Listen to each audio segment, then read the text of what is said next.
এই যে দেখো বন্ধুরা, নবরাত্রির স্পেশাল পনির রান্না আমার কমপ্লিট। চলো তাহলে তোমরা দেখতে দেখো ফুল রেসিপি আমি কীভাবে রান্না করলে পনির মশলা। হাই বন্ধুরা, দেবা ফুড আর লাগে আবার একটা নতুন রেসিপি তোমরা জানাই সবাইকে স্যার। এই যে দেখো আমি বানাতে চলেছি পনির মশলা। তো চলো তাহলে তোমরা দেখতে থাকো ফুল ভিডিও যে আমি কিভাবে রান্না করছি। তো এই দেখো আমি এখানে 250 গ্রাম পনির নিয়েছি। তো পনিরটাকে আমি প্রথমে কাটে নেবো পিস পিস করে। তো এই যে দেখো অত বেশি বড় ছোট করবো না, মাঝারি সাইজের আমি কাটে নেবো। এখানে পনিরটা দেখো কি সুন্দর একদম। দেখুন বিচে বিচে আমি কাটে নেব। এই দেখো আমি এই সাইজের করছি পনিরটা। এই যে দেখো আমি পনিরটা এখন কাটে নিয়েছি, দেখে আমি রান্না করব। তো দেখো এই সাইজের আমি কাটছি, তোমরা এখন তুলে দেখাচ্ছি।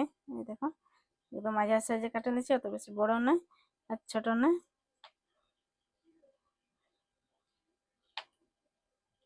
সবকে আমি এইভাবে কাটে নেব।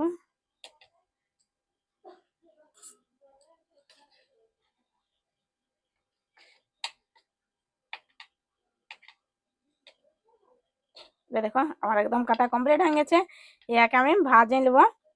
এই দেখো আমি কড়াইটা চাপাই নিয়েছি, এখানে আমি তেল দিচ্ছি। সরষের তেল এখানে আমি দিচ্ছি। পনিরকে আমি নুন আর হলদি দিয়ে ভাজে নেব। দেখো তেলটা গরম হয়ে গেছে, আমি এখানে পনিরটা দিয়ে দেবো।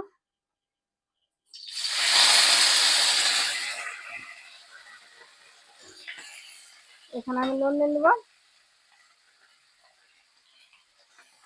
হলদি পাউডার। এই আগে দিন নাড়াচাড়া করে ভাজে নেব।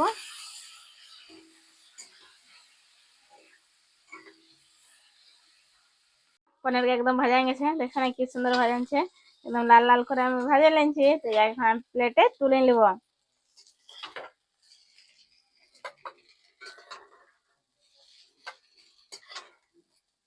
পনিরকে অত বেশি ছোট করি না আমি, দেখছি না বড় বড় সাইজে আছে পনিরকে। এই দেখো আমার সব দেখুন পনির ভাজা কমপ্লিট হয়ে গেছে, প্লেটে আমি তুলে নিয়েছি। এখন এই কড়াইতে মশলাটা আমি ভাজে নেব। ভাজা আমার একদম কমপ্লিট হয়ে গেছে। এই কড়াইতে আমি এখন মশলাটাও কষে নেব। এই যে দেখো অল্প তেল আছে, এখানে আমি তেল দিয়ে দেবো। একটু তেলটা গরম হোক। এখানে আমি এই যে দেখো ফোড়নে দেবো তেজপাতা, তেজপাতা শুকনো লঙ্কা। তো এখানে আমি তেজপাতাকে দিয়ে দেবো, আর শুকনো লঙ্কা আর এলাচ। লাড়াচাড়া করে ভাজে নেব।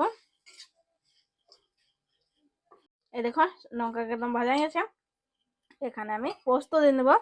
পোস্ত আমি আগে বাটা রাখেছিল শিলনোড়ায়, এখানে পোস্ত বাটা দিয়ে নেবো।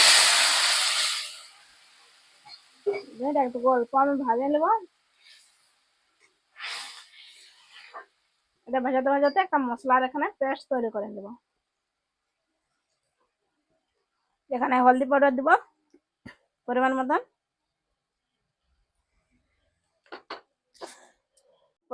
হলদি পাউডার দিয়ে নিয়েছি। জিরা পাউডার পরিমাণ মতন, এখানে মিক্স মশলা পরিমাণ মতন, পনির মশলা আমি এখানে দেবো পরিমাণ মতন পনির মশলা। এখানে অল্প জল দিয়ে লাড়াচাড়া করে মশলাটা আমি গুলে নেবো, একটা পেস্ট তৈরি করে নেব। এই দেখো পোস্ত একদম ভাজা গেছে, এখানে দিয়ে নেবো মশলাটা। আগে আমি বেটার বানা রেখেছিলে, এখানে মশলাটা আমি দিয়ে নিচ্ছি। লাড়াচাড়া করে এটাকে ভাজে নেব। দেখো মশলাটা খুব সুন্দর ভাজা গেছে, এখানে আমি টমাটোর কুচি দিয়ে দেবো। একটা এখানে আমি টমাটো দিয়েছি, টমাটোটা আগে আমি কুচি করে রেখেছিলাম। টমাটোর কুচি দিয়ে নিয়েছি, দিয়ে নাড়াচাড়া করে এটাকে ভালোভাবে ভাজে নেব যেন একদম মিক্স হয়ে যায়। এই যে দেখো টমাটোটা খুব সুন্দর একদম গলে গেছিল পাকা টমাটোটা হতে। তো এখানে আমি অল্প নুন দিয়ে দেবো।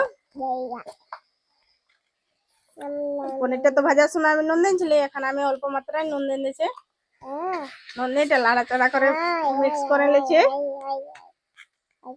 কিছু একদম ভালোভাবে মিক্স ভাজা গেছে, এখানে আমি জল দিয়ে দেবো।